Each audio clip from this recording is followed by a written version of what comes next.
Caroline Forest, bonjour. Bonjour. Bonjour. Et bienvenue sur Inter pour évoquer cet essai qui questionne le mouvement MeToo apparu il y a 7 ans. MeToo, sujet inflammable par excellence qui suscite depuis son origine des admirations enthousiastes comme des haines viscérales et qui oppose des camps irréconciliables. Au milieu de ça, vous tentez de faire, on va dire, un bilan d'étape qui rend hommage à la libération de la parole des femmes, mais qui regarde aussi les excès qu'elle peut engendrer. Vous dites que c'est l'un des livres les plus difficiles que vous ayez écrit. Vous aviez besoin de vous mettre au clair sur MeToo, au risque de relancer des polémiques, Caroline Forest ? Non, j'ai besoin de me mettre au clair parce que j'avais d'abord peur des retours de bâton contre MeToo à force de voir parfois des instrumentalisations où des gens mettent sous ce beau mot de MeToo des choses qui n'y avaient peut-être pas à y ranger. De même qu'on a tendance à utiliser beaucoup l'expression violence sexuelle et sexiste, mais à mettre sur le même plan des choses qui pour moi n'ont pas la même gravité et qui n'appellent pas forcément la même réponse.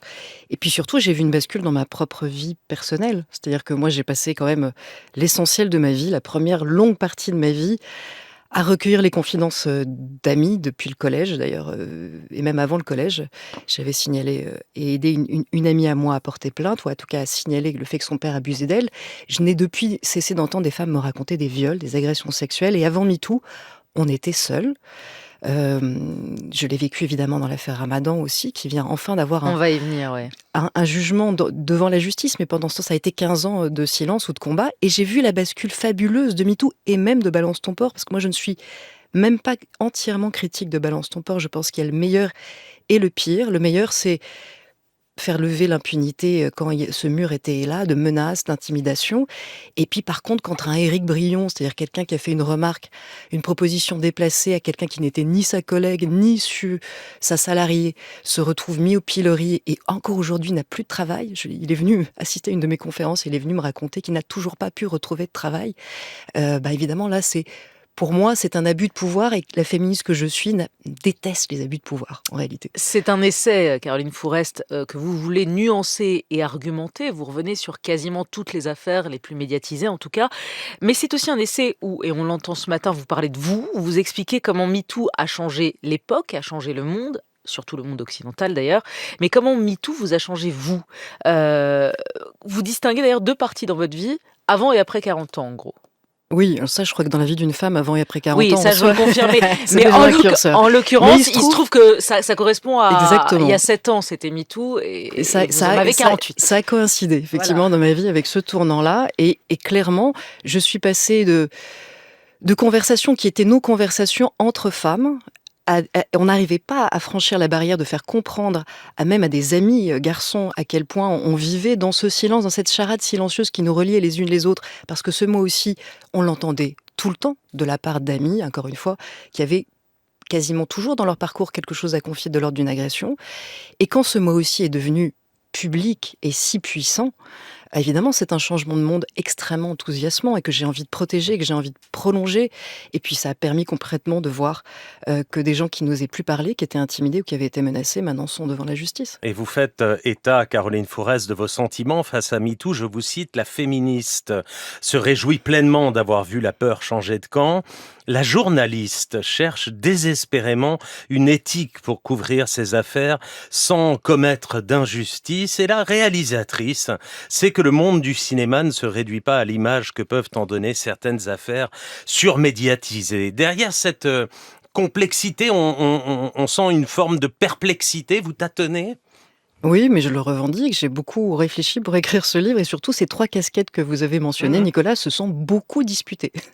La féministe que je suis, qui est quand même peut-être la part la plus importante chez moi, mais quand même avait beaucoup de choses à dire à la journaliste, et la journaliste avait beaucoup de choses à dire à la féministe, et notamment que le respect des faits passe avant toute chose, et qu'on doit toujours enquêter à charge et à décharge avant d'exposer un nom sur la place publique.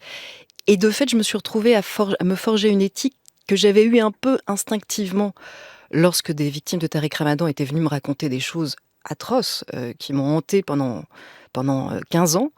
La journaliste que j'étais leur a dit instinctivement « je ne peux pas médiatiser ça Je ne pourrai pas aller devant un micro, porter votre parole si vous ne portez pas plainte. Parce que je ne peux pas être juge à la place des juges. Moi, je suis journaliste, je le critique sur ses discours, je ne peux pas aller sur ce terrain-là. Et il a fallu que le mur de la peur se brise pour qu'elles aillent jusqu'à porter plainte et pour que je puisse en parler. Mais ce titre, le vertige MeToo, vertige, au sens strict, c'est la peur pathologique de tomber dans le vide.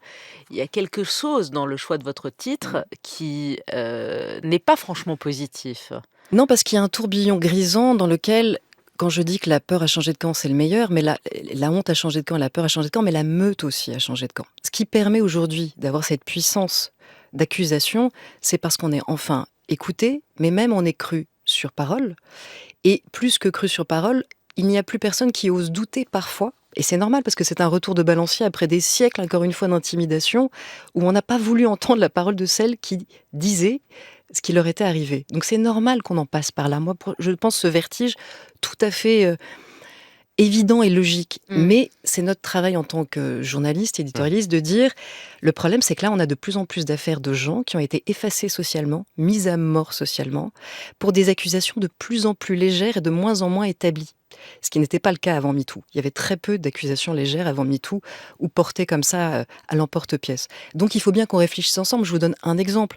Quand moi j'ai au téléphone, alors qu'elle a parlé à personne depuis qu'elle vit recluse, effacée, retirée de tout, Caroline Rey-Salmon, qui est une pédiatre féministe qui s'est battue toute sa vie contre les violences faites aux femmes et aux enfants, qui accessoirement est la dame qui m'a examinée quand j'ai été tabassée par Civitas à l'Hôtel-Dieu.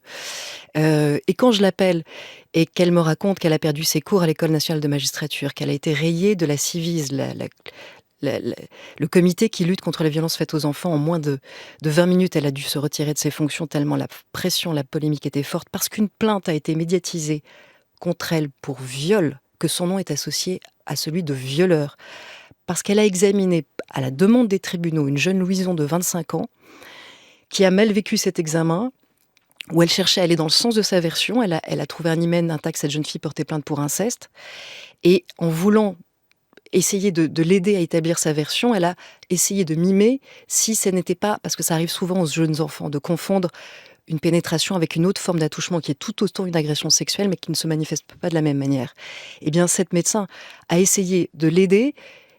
Évidemment, son examen n'était pas du tout une intention sexuelle, c'était une intention médicale et légale, et elle s'est retrouvée avec une plainte pour viol à être effacée socialement.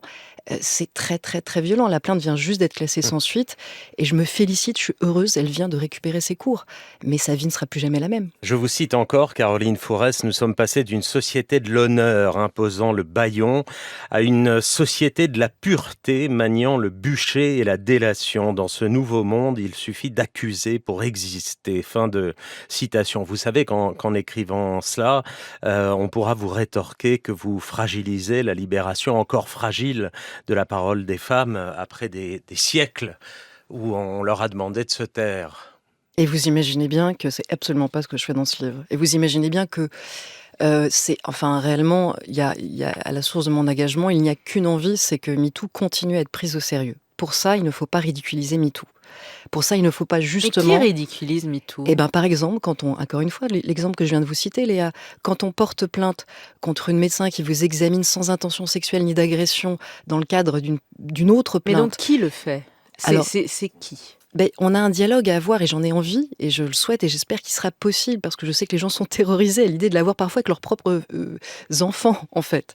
Donc moi j'ai de plus en plus de parents qui me disent mais j'aimerais avoir ce dialogue avec la jeune génération sur le fait de dire continuez à être aussi vigilant que vous l'êtes, soyez intransigeants avec les prédateurs, avec même aussi ceux qui sont des dragueurs compulsifs et qui sexualisent l'espace de travail, remettez-les en place.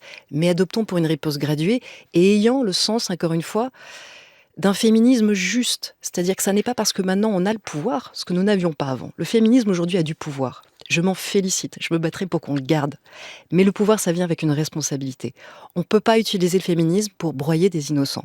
Mais vous connaissez l'adage, Caroline Fourest, on ne fait pas de révolution sans excès, on ne fait pas de révolution sans casser des œufs. C'est ce que disait en substance en avril dernier l'actrice Emmanuelle DeVos. Ceux qui ont abusé vont dégager, c'est comme ça. Et bien sûr, il y a des têtes qui vont tomber, qui n'auraient peut-être pas dû tomber, mais c'est ça les révolutions. Vous lui Oui, répondez quoi? mais je le dis aussi, c'est pour ça que j'utilise le mot de vertige. Je pense que cette transition est absolument inévitable. Mais encore une fois, puisqu'on est dans une démocratie et qu'on est entre gens qui cherchant à avoir des relations plus douces, plus apaisées, plus équitables, on ne peut pas vouloir et souhaiter des abus de pouvoir ou des accusations à Mais l'emporte-pièce, vous pensez pas ou qu'on le est fait de ne pas encore... contre-enquêter ou de ne pas écouter simplement la parole aussi des accusés, encore une fois, Léa, lorsque les accusations sont de plus en plus légères. Parce on est chaque jour plus loin de l'affaire Weinstein, malheureusement, dans certains articles de presse. Pas toujours, hein. Il y Non, a pas encore toujours. Pas des l'affaire affaires, Mazan, voilà, pas c'est ce que l'affaire j'allais vous dire. Ramadan, pas l'affaire... Non, bien sûr que non. Euh, Mais justement, m- moi, je trouve ces affaires trop graves pour être mises sur le même pied qu'une proposition isolée, déplacée, qui s'est fait rembarrer, par exemple. mais la question c'est, ne pensez-vous pas que c'est trop tôt, votre livre? Qu'en gros, on est encore dans cette phase de révolution où il y a des excès? Non, parce que Qu'il le faut nombre... encore... vous dites, on a pris le pouvoir, les féministes. Vous êtes sûr que vous avez le pouvoir déjà? Non, mais encore une fois, on a beaucoup plus de pouvoir qu'avant, et tant mieux, mais le livre, clairement, plaide pour que cette parole continue à être entendue, à être écoutée, à être prise au sérieux. Et quand vous dites c'est trop tôt, j'ai mis beaucoup de temps à écrire ce livre, et effectivement, par exemple, quand on m'a proposé de signer un jour un manifeste qui s'est retrouvé mal nommé pour la liberté d'importuner Hmm. dans le journal Le Monde, moi j'ai refusé de le signer, et j'ai été très choquée par ce texte qui arrivait réellement trop tôt. Aujourd'hui, encore une fois, je recueille tellement de paroles de gens, mais licenciés du jour au lendemain. Quand on est progressiste, on tient un peu au droit du travail. Aujourd'hui, on utilise le féminisme pour bafouer le droit du travail, pour bafouer la présomption d'innocence, et encore une fois, pour se comporter parfois dans un dégagisme un peu règlement de compte, de façon tyrannique. Je préfère que ce soit du féminisme que vienne le fait de dire ça n'est pas du MeToo, donc ne salissez pas MeToo avec ça, plutôt que ça vienne de ceux qui sont contre MeToo. On comprend votre objectif, mais vous savez aussi qu'en choisissant les mots que vous avez choisis dans ce livre-là, ça va faire réagir. Vous dites d'ailleurs, je veux le débat, donc très Bien sûr, bien. bien sûr. Les mots sont forts quand même. Quand vous écrivez de nos jours, il suffit d'une seule rumeur devenue publique pour salir un être à jamais, le risque étant de voir basculer MeToo en un tribunal expéditif. Et cette belle révolution à laquelle je crois, versée dans la terreur, elle a déjà commencé, la terreur, elle a déjà tué des hommes et des œuvres. Elle promet déjà de générer rejet et retour de bâton, au risque même de flatter la nostalgie pour l'ancien monde et sa culture de l'impunité. Des gens ont déjà été tués, exécutés? Ah, il y a déjà un chef cuisinier qui s'est suicidé après avoir été mis en cause. Alors, je le dis dans le livre, je reviens dans le détail de chaque affaire, dans le contexte de chaque affaire. C'est peut-être sa conception de l'honneur, c'est peut-être ses propres remords et regrets qui l'ont poussé à commettre cet acte. Mais on ne peut pas faire comme si, lorsque nous, journalistes, nous mettons en cause un nom d'une personnalité sur la place publique, ça n'avait aucune conséquence. Les morts sociales, peut-être qu'elles sont que de 10 ans ou de 20 ans pour certains, mais elles existent. Regardez ce qui est arrivé à Ibrahim Malouf. Il a passé 6 ans à s'expliquer sur des faits, et je vois que quand la polémique revient et qu'il est désinvité d'un jury de festival, je suis frappée, moi, de voir que les journalistes ne rappellent pas les faits et ne rappellent pas le détail de la cour d'appel, que j'ai lu attentivement. Et moi, c'est parce que j'ai lu attentivement la cour d'appel, comme je l'ai fait dans chaque affaire pour ce livre, où je suis allée regarder chaque élément d'une instruction, d'un contexte, pour me demander si quelqu'un devait être mis à l'écart socialement par principe de précaution. Et je vais vous dire, moi, il y a des signalations qui ne me posent pas problème. Moi, je suis pas sûre, comme réalisatrice, si on m'en l'avait proposé, c'est Mm. pas le cas, de travailler avec Gérard Depardieu. Il y a des Vous faites précautions en fait, vous classez les choses. Ou selon le degré de gravité Voilà, et c'est ça dans et ce du livre. risque de récidive, qui est un critère, pardon, là, qui n'est jamais pris en compte. C'est-à-dire que dans nos débats, c'est la mise en cause qui compte. Et pour savoir si on doit accorder une seconde chance, professionnellement, j'entends, on ne parle jamais du risque de récidive. Ibrahim Malouf ne présente aucun risque. Il n'est pas dangereux dans un jury. Et quand il a été relaxé, ça n'est pas seulement comme parfois, malheureusement, la justice, parce qu'elle n'arrive pas à établir les faits, c'est aussi parce qu'il a réagi. Il a lui-même reconnu qu'il s'était mis dans une situation avec une stagiaire de 14 ans nauséabonde. Et il a lui-même alerté son équipe pour ne plus jamais se retrouver seul avec cette jeune fille. Moi, c'est cette réaction, en tant que féministe, pas seulement en tant que journaliste, qui me donne envie de dire, il a quand même le droit de reprendre sa vie sociale normalement. Allez, on passe au standard d'Inter où nous attend Laurence. Bonjour Laurence, bienvenue. Bonjour. On vous écoute. Bah écoutez, moi je voulais réagir ce matin. Enfin, je suis désolée, je suis un peu émue et je suis une ancienne victime de et d'inceste et d'agression. jalonné tout au long de ma vie. Et ce matin, moi, ça m'embête beaucoup d'entendre ça. Madame Fourest se positionne en tant que féministe. Ça désamorce de toute façon toute critique aussi, hein, comme elle peut le reprocher aux femmes qui parlent. Moi, ça me gêne beaucoup parce que j'ai l'impression que ce matin, on discrédite toute la parole des femmes. Alors évidemment, qu'il faut hiérarchiser, mais c'est pas le moment là. Je suis désolée, mais moi, ce que j'observe, c'est beaucoup de femmes qui se taisent encore. Et la nuance, vous blesse. La nuance... Ah non, mais la nuance, on n'est pas dans le moment de la nuance. Je veux dire, et puis il y a une justice. Il y a une justice pour établir tout ça. Quand les femmes osent parler, quand on ose aller au-delà de l'omerta qu'on nous met sur la tête et qui est bien présente encore. Et moi là, ça me gêne beaucoup. Je suis désolée. On peut pas avoir ce discours-là pour Madame, est-ce que quelques je peux raisons vous que ce inviter à soit. lire ce livre? Alors merci Laurence Oui. pour votre intervention, mais Caroline Fourest souhaite dialoguer avec Moi, vous. je vais vous dire ce que vous venez de dire, madame. Ça me brise en 1000 morceaux, en fait. Parce que le combat pour essayer de dire, et c'est ce que je dis dans ce livre, qu'il ne faut pas mettre tout sur le même niveau, c'est certainement pas pour empêcher la parole des femmes qui ont été agressées sexuellement et victimes d'inceste. Depuis que j'ai 12 ans, madame, dans mon collège, quand j'ai commencé à voir que mes amis n'avaient pas forcément le même père que moi, c'est la source de mon engagement de faire que cette parole puisse être entendue.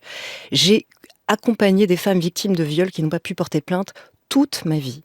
Et je continuerai à le faire toute ma vie, parce que je ne crois pas, moi, qu'un hashtag MeToo et que quelques débats sur le cinéma français suffit justement à purger la conversation que nous devons avoir sur la racine de tous ces mots. Et la racine de tous ces mots, c'est la pédocriminalité. Et la racine de tous ces mots, c'est les viols qui brisent des êtres dès l'enfance et qui font qu'ils reproduisent des comportements de mise en danger, d'addiction, de violence. Et donc, madame, s'il vous plaît, je sais qu'on vit dans une société polarisée où on n'a plus le droit de débattre dans la nuance. Mais ne croyez pas que quand on dit « ne mettez pas sur le même plan », une proposition déplacée.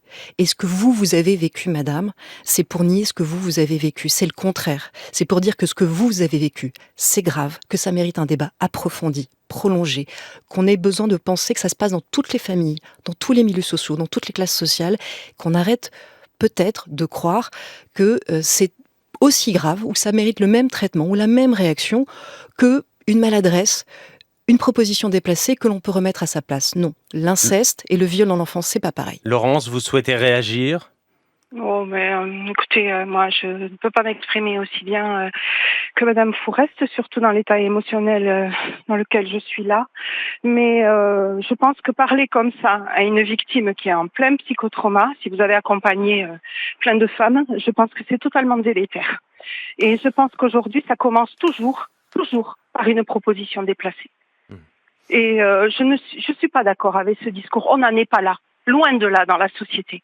Alors peut-être dans 10 ans, dans 20 ans, dans 30 ans, je ne sais pas dans quelle temporalité, on pourra parler de nuances.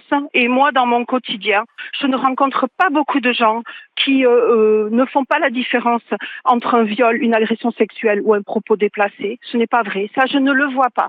Par contre, tenir ce raisonnement-là, pour moi, de toute façon, ça discrédite la parole. Parce que ça met... De toute façon, ça réembraye, voilà, sur le doute, sur ce que disent les femmes, et on peut pas dire à quelqu'un qui a subi quelque chose donc on peut pas discuter vous et moi alors. On peut pas discuter. Qu'est-ce que je suis en train de faire là, Madame Fourest? Voilà. Je ne discute pas.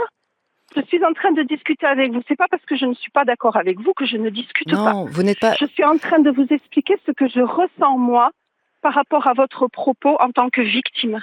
Oui, voilà, maintenant je suis désolée si on n'est pas d'accord. Voilà. Merci Laurence, je vous remercie. Bonne journée. Merci à vous d'être intervenue à l'antenne d'Inter. Encore un mot, Caroline Fourest. Vous voyez bien, c'est d'ailleurs là, c'est plus une responsabilité journalistique honnêtement, parce que moi je suis pas sûre qu'on soit pas d'accord. J'ai pas vu de désaccord dans ce qu'on disait. J'ai vu juste opposer à un propos intellectuel, un ressenti de victime. Et ça, ça résume toutes nos sociétés, en fait. C'est qu'on ne peut pas opposé au fait de chercher une règle collective, une éthique collective pour savoir quel cas on doit médiatiser ou pas, un débat qui repose que sur l'émotion et sur le fait d'avoir été victime. Parce que du coup, forcément, le débat, c'est qui est le plus victime. Et ça, c'est valable pour tout, c'est pas que sur ce sujet. Si le débat, c'est qui est le plus victime, il n'y a pas de débat possible.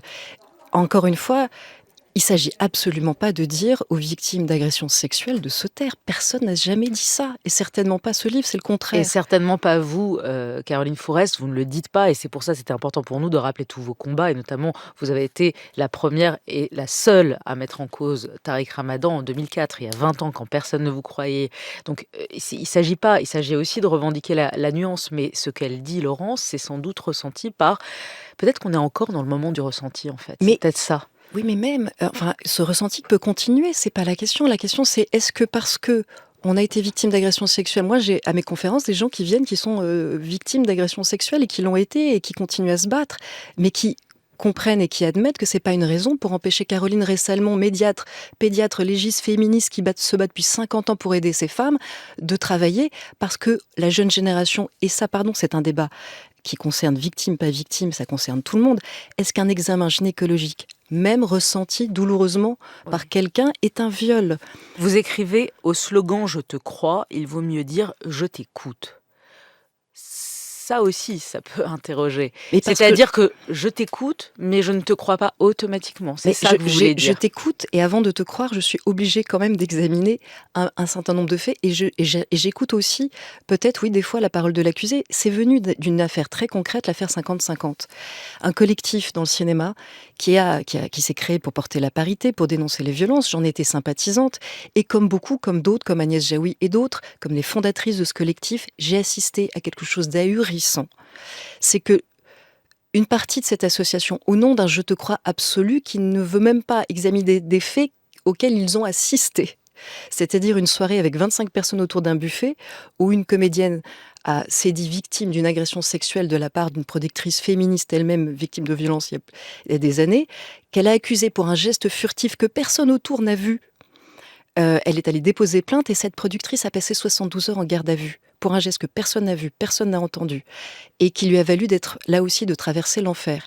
Et pourtant les gens qui étaient dans la même pièce et qui le soir même, les procès-verbaux en attestent, ont dit mais c'est pas, c'est peut-être, elle t'a peut-être mis la main dans les cheveux, t'as peut-être posé la main sur la cuisse, mais l'intention était plutôt d'ailleurs indifférente sur le fait d'aller fumer dans la cour, donc ça n'avait rien à voir. Mais parce que le je te crois ne peut plus même être discuté, on n'a même plus le droit au doute cartésien, qui est quand même à la base de notre démocratie, ils sont allés, une partie de l'association, soutenir cette plainte qui a mis à mort socialement une autre femme. Je suis désolée, le féminisme, c'est lutter contre l'injustice et l'abus de pouvoir. On ne peut pas se servir de MeToo pour être tyrannique, pour refuser le droit du travail, pour refuser le droit à la seconde chance, et même pour refuser de dialoguer entre femmes du fait que, ou pour faire croire que vouloir éviter de briser des vies et de briser des êtres, c'est être du côté du refus de l'écoute des victimes. C'est dégueulasse, pardon de vous le dire, c'est dégueulasse de présenter les choses comme ça. Et je suis peut-être la seule à oser dire que je me laisserai pas faire si on me fait ce genre de procès Oui, d'intention. oui, vous êtes peut-être pas la seule, mais il y en a Mais pas moi, je vois beaucoup. beaucoup de gens qui viennent me dire, mais on est tous d'accord, en fait, on est d'accord que bien sûr, il faut ça, mais personne n'ose le dire. Même dans le cinéma français, beaucoup de gens pensent que il faut continuer à examiner les comportements tyranniques, abusifs de gens qui pensent que leur autorité, leur toute-puissance leur permet tout et de mélanger les genres et d'en abuser.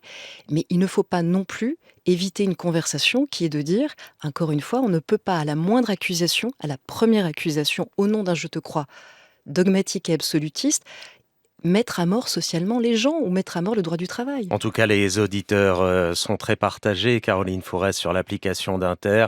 Nathalie vous remercie. Merci Caroline Fourest. Il faut de la nuance. On doit toujours être dans le moment de la nuance. Et Laurence partage, elle, la parole de notre auditrice avec laquelle vous avez dialogué et estime que votre livre renvoie la parole des femmes dans l'ombre. Mais elle l'a lu parce qu'il vient de Il sortir ce vient de matin. sortir. C'est exactement Non, ce mais que il faut le j'allais... lire, Il faut le lire, exactement. parce qu'il y a beaucoup d'autres choses encore dont on n'a pas parlé.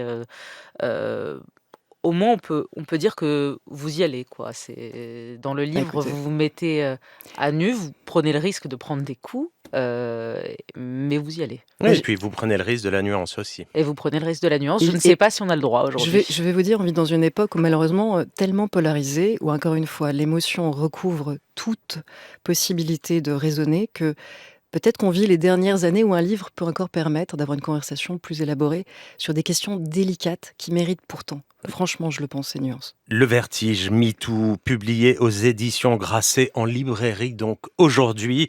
Merci Caroline Forest d'avoir Merci. été à notre micro ce matin.